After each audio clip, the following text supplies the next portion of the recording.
First Rahul Gandhi ఇప్పుడు national wise sensation అయ్యారు. Rahul Gandhi comments పైన మీ ఫస్ట్ రియాక్షన్ ఏంటి అంటే? యా అంటే ఎలక్ట్రల్ రోల్స్లో ఫ్రాడ్ జరిగింది అన్నదాన్ని హీ ట్రై టు ప్రూవ్. నాకు మీరు పొలిటికల్ పార్టీ లీడర్గా కాకుండా చాలా ఎలక్షన్స్ మీరు ఎలక్షన్ ఆఫీసర్గా నిర్వహించారు కాబట్టి పాసిబిలిటీ ఉందా జరగడానికి రాహుల్ గాంధీ అనుమానం వ్యక్తం చేసినట్టుగా? ఓకే, అఫ్కోర్స్ ఎలక్షన్స్ అంటే గ్రామ పంచాయతీ వార్డు మెంబర్ దగ్గర నుంచి పార్లమెంట్ సభ్యుడి వరకు యాజ్ ఎ డిస్ట్రిక్ట్ ఎలక్షన్ ఆఫీసర్గా నేను అన్ని ఎలక్షన్లు చేస్తున్నాను. అన్ని ఎలక్షన్ చేశారు అంటే యాజ్ ఎ డిస్ట్రిక్ట్ హెడ్గా. రిటర్నింగ్ ఆఫీసర్గా అట్లా చాలా ఎలక్షన్లు చేసాం. అసెంబ్లీ, పార్లమెంట్, లోకల్ బాడీస్ అవన్నీ కూడా, మున్సిపల్, మేయర్ అవన్నీ. బట్ అక్కడ what he's trying to prove is that electoral roll got cheated అని, అంటే ఐ మీన్ చోరీ అన్నారు కదా ఆయన. సో చేశారనేది విత్ ప్రూఫ్స్ హ్యాస్ షోన్. అంటే ఎలక్ట్రల్ రోల్స్ అనేవి ఒక బేస్ రోల్ ఉంటుంది. ఎప్పుడు కూడా ఎవ్రీ ఇయర్ సమ్మరీ రివిజన్ జరుగుతుంటుంది, మధ్యలో ఇంటెన్సివ్ రివిజన్ కూడా జరుగుతుంది. సో జనరలీ నవంబర్ డిసెంబర్లో ఈ రివిజన్ స్టార్ట్ అయ్యి Jan 1st రోల్స్ పబ్లికేషన్ అవుతాయి. అంటే డేటెడ్ ఫస్ట్ 1/1 అవుతాయి. అది 15 Jan 16th రెడీ అవుద్ది. So this is how the pattern happens every year. అయితే ఇప్పుడు పొలిటికల్ పార్టీస్ ఎలక్ట్రల్ రోల్స్ని ఎట్లా మ్యానిపులేట్ చేస్తున్నాయి వాళ్ళ, అంటే ఇన్ దేర్ ఫేవర్ అనేటువంటి అంశాన్ని ఆయన స్పష్టంగా చెప్పారు. So he took an example of Bengaluru central constituency. Out of 7 constituencies ఒక కాన్స్టిట్యుయెన్సీలో 1 lakh వాటర్స్ని వాళ్ళు మ్యానిపులేట్ చేశారంటే తప్పుడు డిఫరెంట్ ఫామ్ 6, 7, 8 ఇవన్నీ ఉంటాయి. అంటే ఇంక్లూజన్ ఉంటుంది, డిలీషన్ ఉంటుంది, యాబ్సెంట్ అంటే షిఫ్టెడ్ వాటర్స్ ఉంటారు. యాబ్సెంటీ, షిఫ్టెడ్ వాటర్స్ అని 3 రకాలు ఉంటాయి. సో దానికి ఆ ఫామ్స్ వారు చెప్పినటువంటి ఫామ్స్ అంటే ఓటు ఉంటుంది బట్ షిఫ్ట్ అయి ఉంటారు. సే ఫర్ ఎగ్జాంపుల్ ఉన్నారు, మీరు హైదరాబాద్కి షిఫ్ట్ అయ్యారు. So what you will do, you will submit a form that నా ఖమ్మం ఓటుని హైదరాబాద్కి మార్చింది అంటారు. సో అక్కడ డిలీట్ చేస్తారు, ఇక్కడ యాడ్ చేస్తారు. డెడ్ వాటర్స్ అంటారు. So dead waters every year అప్పటి వరకు చనిపోయిన కేసులను తీసుకుని డిలీట్ చేస్తారు. సో ఎడిషన్ డిలీషన్స్లో ఇవన్నీ జరుగుతాయి. 18 years రాగానే ఓటు హక్కు వస్తుంది కదా, కొత్త వాటర్స్ వాళ్ళకి న్యూ ఓట్ ఇవ్వాలి కదా, ఫ్రెష్గా ఇంక్లూడ్ అవుతుంటారు. సో డెడ్ డిలీట్ అవుతుంటారు, ఫ్రెష్గా ఇంక్లూడ్ అవుతుంటారు, షిఫ్ట్ అవుతూ ఉంటారు, ఇంకా అడ్రస్ చేంజ్ ఇవన్నీ జరుగుతుంది. This is how this exercise happens. Earlier it use to be manual. But recent పాస్ట్లో ఏం చేశారంటే ఆన్లైన్లో చేసేసుకునే ప్రొవిజన్ కూడా కల్పించారు, ఎనీ టైమ్ చేసుకునే ప్రొవిజన్ కూడా కల్పించారు. అంటే this all good things what election commission has done. But అక్కడే ఈ బూత్ లెవెల్ ఆఫీసర్ BLO అని ఉన్నారు కదా, సో వారు ఈ బూత్ లెవెల్లో రిజిస్ట్రేషన్ తీసుకుంటారు. Deputy collector, RDO, sub collectors ఉంటారు కదా, వాళ్ళు EROsగా ఉంటారు, అంటే ఎలక్ట్రల్ రిజిస్ట్రేషన్ ఆఫీసర్స్గా ఉంటారు. సో ఈ EROs are responsible for rolls preparation and publication. Okay. So ఇది ప్రాసెస్. ఈ ప్రాసెస్లో ఇప్పుడు వాళ్ళు రకరకాలుగా, అంటే duplicate voters, non eligible voters, ఇట్లా అనేక ఒక అడ్రస్లో 60 పేర్లు, ఇంకో అడ్రస్లో 40 పేర్లు ఇట్లా ఉండడం ఇవన్నీ ఆయన చూపించున్నారు. ఇక్కడ 2 విషయాలు ఉన్నాయి. ఒకటి ఫ్రాడ్ జరిగింది రోల్స్లో అనేది, ఇంకో రెండవది EVMs యూసేజ్ అనేది. ఈ 2 విషయాలు ఒకసారి టెక్నికల్గా మాట్లాడే ముందు పొలిటికల్ స్ట్రాటజీస్ ఎలా ఫాలో అవుతున్నారు అనే దానికి ఈ బెంగళూరు ఎగ్జాంపుల్ ఏదైతే ఆయన ఇచ్చారో సిమిలర్ ఎగ్జాంపుల్ మన ఆంధ్రాలో కూడా జరిగేది. ఎలా జరిగేదంటే చిత్తూరు పార్లమెంటు, హిందూపూర్ పార్లమెంటు, ఈ 2 పార్లమెంట్స్ జనరల్గా చిత్తూరులో Kuppam is 1 segment out of 7 segments. So what they used to do, they focus on Kuppam. There they try to get 30, 40, 50, 70,000 majority తెచ్చుకుంటారు. సో కుప్పం ఒక కాన్స్టిట్యున్సీలో 70,000 మెజారిటీ వచ్చి మిగిలిన 6 కాన్స్టిట్యున్సీలో 5,000, 4,000 అదర్ పార్టీకి మెజారిటీ వచ్చినా కూడా ఇది బ్యాలెన్స్ చేసి ఎంపీ గెలవడం అనేది జరిగింది. అలా అనేక మార్లు, అంటే తెలుగుదేశం పార్టీ వచ్చినప్పటి నుంచి ఇప్పటి వరకు జరిగిన ఎన్నికలు కనుక మీరు చూస్తే, మొన్న వైసీపీ 19లో వైసీపీ వేవ్లో, అంతకుముందు రాజశేఖర రెడ్డి గారి వేవ్లో, అలాంటి సందర్భాలు తప్ప మిగిలిన అన్ని సందర్భాల్లోనూ బై డిఫాల్ట్ పార్లమెంట్ టీడీపీకి వచ్చేస్తుంది because of Kuppam. Similar exercise హిందూపూర్లో కూడా జరిగేది. అక్కడ ఏంటంటే పెనుగొండ కాన్స్టిట్యున్సీ ఉండేది. సో అప్పుడు పెనుగొండ, కదిరి, నల్లమడ, ధర్మవరం మొత్తం 7 కాన్స్టిట్యున్సీస్ ఉండేవి, మటకసేర ఇవన్నీ. అయితే వీళ్ళు ఏం చేసేవారంటే ఫోకస్ వచ్చి పెనుగొండ మీద పెట్టేవాడు. మిగిలిన 6 కాన్స్టిట్యున్సీస్లో మైనస్ వచ్చినా కూడా ఇక్కడ వచ్చిన మెజారిటీతో Hindupur they use to win.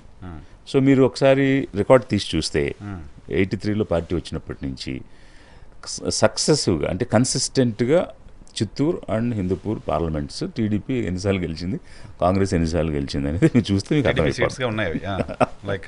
అయితే నేను ఆ ప్యాటర్న్ని స్టడీ చేశాను. చేసి అప్పుడు నేను ఆ పెనుగొండ సబ్ డివిజన్ ఆఫీసర్గా వర్క్ చేస్తున్న సమయంలోనే ఈ ఎలక్షన్ వచ్చింది. వచ్చినప్పుడు వీ ట్రై టు బ్రింగ్ అంటే డెమోక్రసీని సేవ్ చేయాలి, ఓటు హక్కు అందరూ వినియోగించుకోవాలి అనే విధానంతో we worked. Its long story, but in brief ఏంటంటే collector, my self, SP, we all sat and saw that. అంటే అంతకుముందు జరిగిన హిస్టరీ అంతా చూసాం కాబట్టి ఫ్రీ అండ్ ఫెయిర్ ఎలక్షన్ జరిపిద్దాము, దానికి మనం ఏమైనా చేద్దాము అన్నప్పుడు they gave all freedom to me, you take all decisions, we'll support you అని చెప్పున్నారు. బేసింగ్ ఆన్ దట్ కొంత ధైర్యంగా పనిచేయడానికి చేసాం. ఆ సమయంలో కర్ణాటక నుంచి ఒక అబ్జర్వర్ వచ్చినారు, సీనియర్ ఆఫీసర్, యూపీ నుంచి ఇంకొక అబ్జర్వర్, వాళ్ళు కూడా దే సపోర్టెడ్. సో దాంతో ఎంటైర్ టీమ్ సపోర్ట్ చేస్తే we took it as a challenge and we saw that people go and vote. Initial దానిలో అక్కడ పూర్తిగా సాధించలేకపోయాము. Inspite of all efforts about ఒక 226 ఎన్నో బూత్స్ ఉంటే ఒక 70 odd booths we could not control. అవునా? సో అయితే అప్పుడు ఆ డేటా కూడా తీసాం. అంటే వాట్ దే డిడ్ ఈజ్, అంటే మార్నింగ్ ఏజెంట్స్ ఉన్నారు, వీళ్ళకి ఆ ఏజెంట్స్ని అంటే వీళ్ళు కొన్ని స్టేషన్స్లో కంట్రోల్ చేయగలిగారు, కొన్ని చోట చేయలేకపోయారు. చేయలేని దగ్గర ఏం చేశారంటే వీళ్ళు వెళ్ళి ఏజెంట్స్ని బెదిరించి వాళ్ళని బయటకు పంపించేస్తే, అప్పుడుంది కాంగ్రెస్ టీడీపీ కదా, కాంగ్రెస్ ఏజెంట్స్ని బయటకు పంపించేస్తే ఆ బూత్స్ అన్నీ వీళ్ళు కంట్రోల్ తీసుకుని మళ్ళీ రిగ్గింగ్ చేశారు. అయితే అప్పుడు వచ్చిన అబ్జర్వర్ ఏం చేశాడంటే morning at the time of poll ఎంతమంది ఏజెంట్స్ ఉన్నారు, ఎన్ని బూత్స్లో, at the end of poll ఎన్ని బూత్స్లో ఏజెంట్స్ ఉన్నారు బిలాంగింగ్ టు అన్ని పార్టీస్, డేటా కలెక్ట్ చేయని చెప్పాడు. ప్రిసైడింగ్ ఆఫీసర్స్ కానీ, ప్రిసైడింగ్ ఆఫీసర్స్ డైరీ ఉంటుంది, ఆ డైరీలో మార్నింగ్ 7 AM పోల్ స్టార్ట్ అయితే 5, అప్పుడు 7 to 5 ఎవ్రీ 2 hours ఏం జరిగిందని రాయాలి. ఎవడు ఏమి రాయలేరు అసలు, ఆ ధైర్యం కూడా లేదు, రాయలేరు, మనం ఎక్స్పెక్ట్ కూడా చేయలేము. సో ఈవినింగ్ రిసెప్షన్ సెంటర్ దగ్గర అడుగుతుంటే nobody is able to tell. Then only I collected, అంటే మార్నింగ్ ఏజెంట్స్ ఉన్నప్పుడు సంతకాలు పెడతారు కదా, మళ్ళీ ఎండ్ ఆఫ్ ది పోల్ అప్పుడు సంతకాలు పెడతారు కదా, అట్లా ఎంతమంది ఉన్నారు ఎవరు లేరని నేను డేటా కలెక్ట్ చేసి ఐ కుడ్ ఫౌండ్ 73 బూత్స్లో అంటే 67 70 ఉంది ఎగ్జాక్ట్ నెంబరు, లేరు, ఏజెంట్స్ వెళ్ళిపోయారు. ఒక 4 బూత్స్లో ఇంకు పోశారు. So all together it was 73 something like that. ఇన్ని బూత్స్లో ఏదో ఏజెంట్స్ లేరు లేదా పోలింగ్ బూత్ 4 బూత్లు ఇంకు పోశారు అని డేటా నేను అబ్జర్వర్కి చూపించాను. చూపిస్తే నాకు రిపోర్ట్ ఇచ్చేయమన్నాడు, ఇచ్చేసా. అతను డైరెక్ట్గా ఎలక్షన్ కమిషన్కి పంపించాడు. పంపించేస్తే they order repoll in all 73 booths. అసలు ఒక కాన్స్టిట్యున్సీలో 73 బూత్స్లో రీపోల్ అంటే నెవర్ ఇన్ ది హిస్టరీ. నా బూత్ నా భవిష్యత్, అంతవరకు ఎప్పుడు జరగలేదు, తర్వాత కూడా జరగలేదు. సో జరిగిన తర్వాత రీపోల్ అప్పుడు వీ టుక్ అగైన్ అంటే very strong measures. Of course అప్పుడు నేను పరిటాల రవిని కస్టడీలోకి తీసుకోవడం జరిగింది. 144B అని నేను ఒక ఆర్డర్ ఇష్యూ చేశాను, which prohibit he was sitting MLA, ex minister. So being so I restrain his movements by 144 order జనరల్గా 4 కంటే ఎక్కువ ఉండకూడదని. 144B ఏంటంటే స్పెసిఫిక్గా ఒక పర్సన్ని నువ్వు డిటైన్ చేయొచ్చు అన్నమాట. ఆ ప్రాసెస్ని ఇనిషియేట్ చేయకుండా ఉండటానికి you can stop his movements. దాని మీద నేను 144B ప్రమల్గేట్ చేశాను. దానికి చాలా గందరగోళం అయింది. Nobody came forward. Collector, joint collector వీళ్ళందరూ ఉండి వాళ్ళు ఎవరు చేయకుండా నాకు ఇస్తే యాజ్ సబ్ డివిజనల్ మ్యాజిస్ట్రేట్ నేను చేయాల్సి వచ్చింది. సో చేశాను. ఓకే, అప్పుడు వాళ్ళు హైకోర్టుకి వెళ్ళి వాళ్ళు ఏ ప్లీ ఇచ్చారంటే, నేను ఒక ఓటర్నే, నన్ను ఇలా డీటైన్ చేస్తే నేను ఓటు ఎలా వినియోగించుకుంటాను, నా ఫండమెంటల్ రైట్ కదా అని హైకోర్టుకి వెళ్ళాను. హైకోర్టు ఏం చేసి అని నా ఆర్డర్ స్టే చేయమని వెళ్తే హైకోర్టు ఏం చెప్పిందంటే, ఎస్డిఎం ఇచ్చిన ఆర్డర్లో ఏం తప్పు లేదు, నువ్వు కావాల్సింది ఓటే కదా, సో ఎస్పీ కానీ ఎస్పీ ఈక్వల్ ర్యాంక్ ఆఫీసర్ కానీ ఇతనికి అకంపెనీ అయ్యి పోలింగ్ బూత్లోకి తీసుకెళ్ళి ఓటేయించి పంపించేయండి, we will not stay the SDMs orders అని ఇచ్చారు హైకోర్టు. సో అట్లా జరిగిన తర్వాత ఆ పోలింగ్ అయిన తర్వాత ఫస్ట్ అంటే తెలుగుదేశం వచ్చినప్పటి నుంచి ఆనాటి వరకు కన్సిస్టెంట్గా హిందూపూర్ గెలుస్తూ వచ్చింది. That was the first election they last and Congress MP గెలిచాడు. ఓహో, ఓకే. It was 98